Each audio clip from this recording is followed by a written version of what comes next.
Chapter 13. Major de Coverley.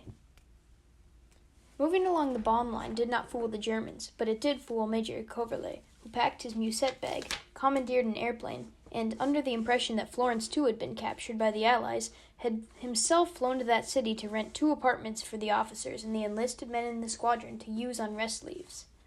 He had still not returned by the time Yossarian jumped back outside Major's office, and wondered whom to appeal to next for help.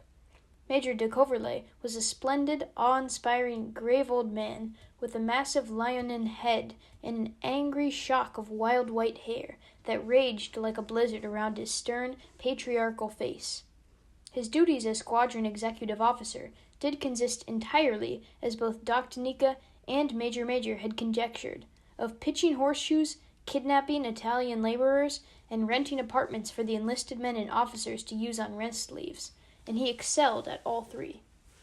Each time the fall of a city like Naples, Rome, or Florence seemed imminent, Major de Coverley would pack his musette bag, commandeer an airplane and a pilot, and have himself flown away, accomplishing all this without uttering a word, by the sheer force of his solemn, domineering visage and the peremptory gestures of his wrinkled finger. A day or 2 after the city fell, he would be back with leases on 2 large and luxurious apartments there, one for the officers and one for the enlisted men, both already staffed with competent, jolly cooks and maids. A few days after that, newspapers would appear throughout the world with photographs of the first American soldiers bludgeoning their way into a shattered city through rubble and smoke. Inevitably, Major de Coverley was among them, seated straight as a ramrod in a jeep he had obtained from somewhere, glancing neither right nor left as the artillery fire burst about his invincible head, and lithe young infantrymen with carbines went lopping around the sidewalks, in the shelter of burning buildings, or fell dead in doorways. He seemed internally indestructible, as he sat there, surrounded by danger, his features molded firmly into that same fierce, regal, just and forbidding countenance, which was recognized and revered by every man in the squadron. To German intelligence, Major de Coverley was a factitious enigma. Not one of hundreds of American prisoners would ever supply any concrete information about the elderly, white-haired officer with the gnarled and menacing brow and blazing, powerful eyes who seemed to spearhead almost every important advance so fearlessly and successfully. To American authorities, his identity was equally perplexing. A whole regiment of crack CID men had been thrown into the front lines to find out who he was, while a battalion of combat-hardened public relations officers stood on red alert 24 hours a day, with orders to begin publicizing him the moment he was located. In Rome, Major de Coverley had outdone himself with the apartments. For the officers, who arrived in groups of 4 or 5, there was an immense double room for each, in a new white stone building, with 3 spacious bathrooms, with walls shimmering aquamarine tile, and one skinny maid named Michaela, who tittered at everything, and kept the apartment in spotless order. On the landing below lived the obsequious owners. On the landing above lived the beautiful, rich, black-haired countess and her beautiful, black-haired daughter-in-law, both of whom would put not only for Nately, who was too shy to want them, and for Arfie, who was too stuffy to take them, and tried to dissuade them from ever putting out for anyone, but their husbands, who had chosen to remain in the north with the family's business interests. "They're really a couple of good kids," Arfie confided earnestly to Yossarian, whose recurring dream it was to have nude, milk-white female bodies of both these beautiful, rich, black-haired good kids lying stretched out in bed erotically with him at the same time. The enlisted men descended upon Rome in gangs of 12 or more, with gargantuan appetites and heavy crates filled with canned food, for the women to cook and serve them in the dining room of their own apartment on the 6th floor of a red brick building with a clanking elevator. There was always more activity at the enlisted men's place. There was always more enlisted men to begin with, and more women to cook and serve and sweep and scrub, and then there were always the gay and silly sensual young girls that Yossarian had found and brought there, and those that the sleepy enlisted men, returning to Pianosa after their exhausting 7-day debut, had brought here on their own and were leaving behind for whoever wanted them next. The girls had shelter and food for as long as they wanted to stay. All they had to do in return was hump any of the men who asked them to, which seemed to make everything just about perfect for them. Every fourth day or so, Hungry Joe came crashing in like a man in torment, hoarse, wild, and frenetic. If he had been unlucky enough to finish his missions again and was flying the career ship. Most times he slept at the enlisted men's apartment.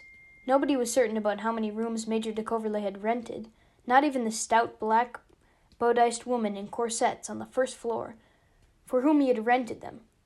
They covered the whole top floor, and Yossarian knew they extended down to the fifth floor as well, for it was in Snowden's room on the fifth floor that he had finally found the maid in the lime-colored panties with a dust mop the day after Bologna, after Hungry Joe had discovered him in bed with Louisiana at the officer's apartment that same morning and had gone running like a fiend for his camera.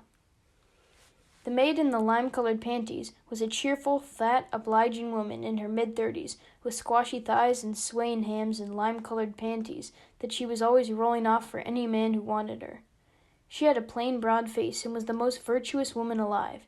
She laid for everybody, regardless of race, creed, color, or place of national origin, donating herself sociably as an act of hospitality, procrastinating not even for the moment it takes to discard the cloth or broom or dust mop she was clutching at the time.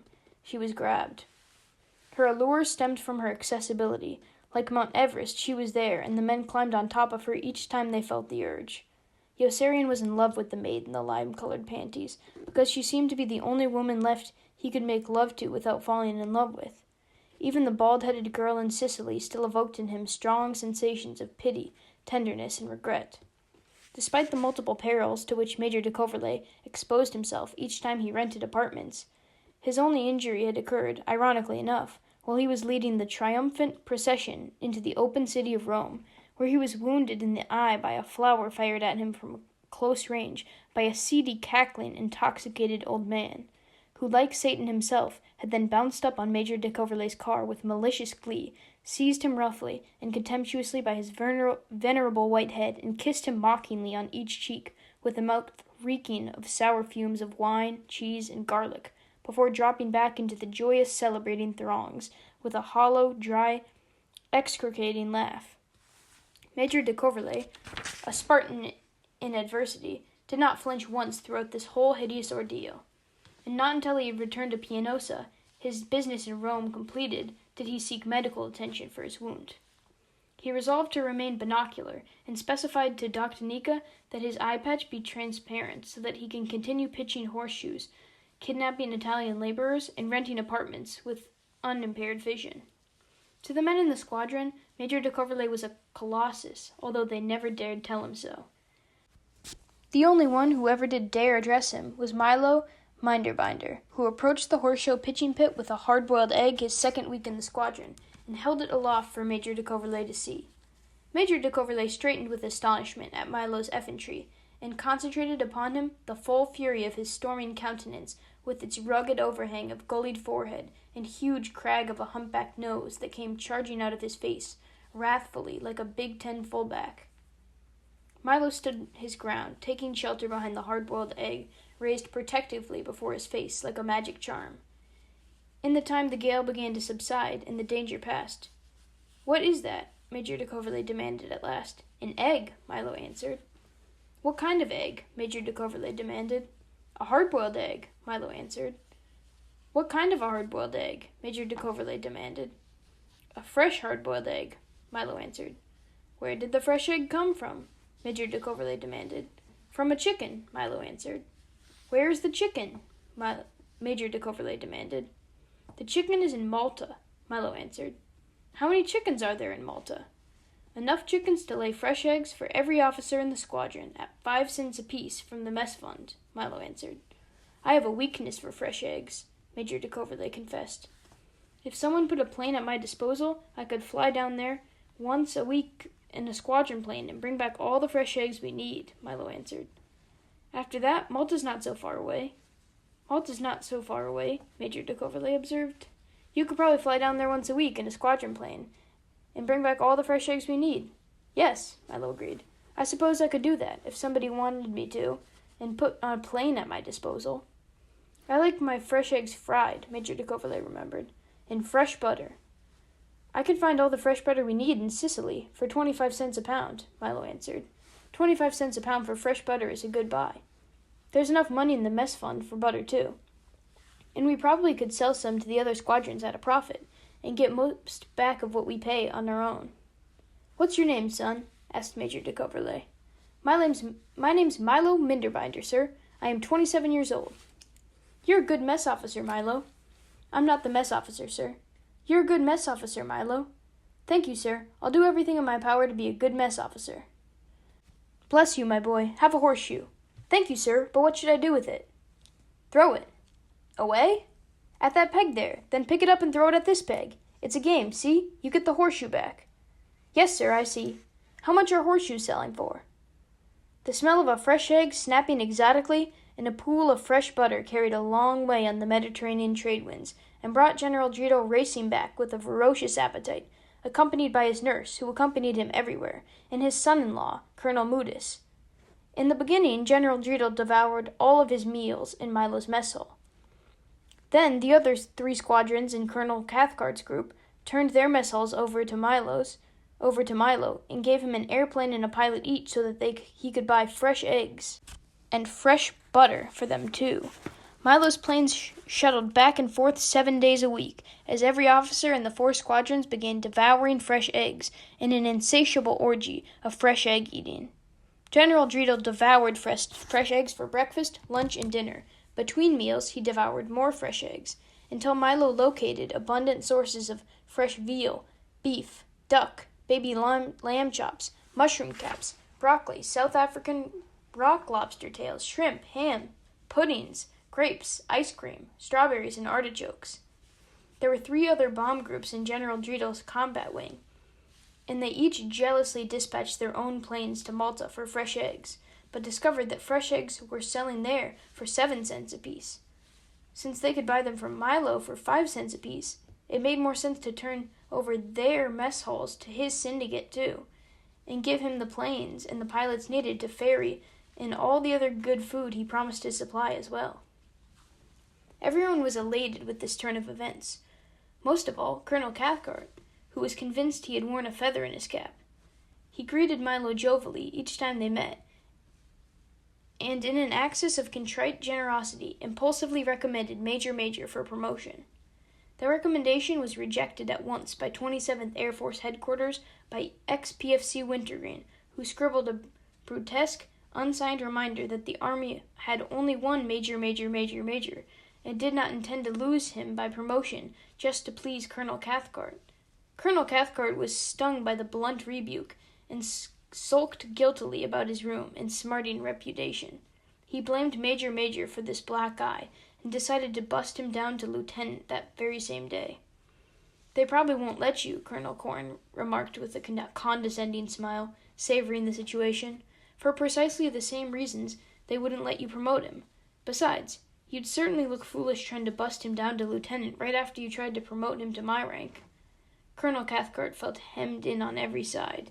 He had been much more successful in obtaining a medal for Yossarian after the debacle of Ferrara, when the bridge spanning the Po was still standing undamaged 7 days after Colonel Cathcart had volunteered to destroy it. 9 missions his men had flown there in 6 days, and the bridge was not demolished until the 10th mission on the 7th day, when Yossarian killed Kraft and his crew by taking his flight of 6 planes in over the target in a second time.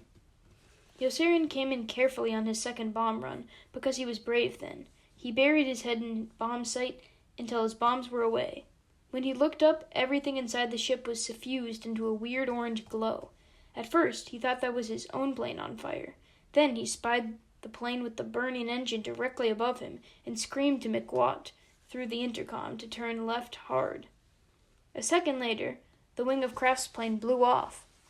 The flaming wreck dropped, first the fuselage, then the spinning wing, while a shower of tiny metal fragments began tap-dancing on the roof of Yossarian's own plane, and the incessant ka-chung, ka-chung, ka-chung of the flak was still thumping all around him.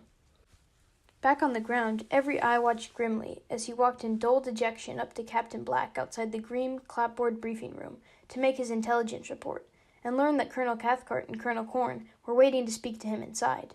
Major Danby stood barring the door, waving everyone else away in ashen silence. Yossarian was leaden with fatigue and longed to remove his sticky clothing.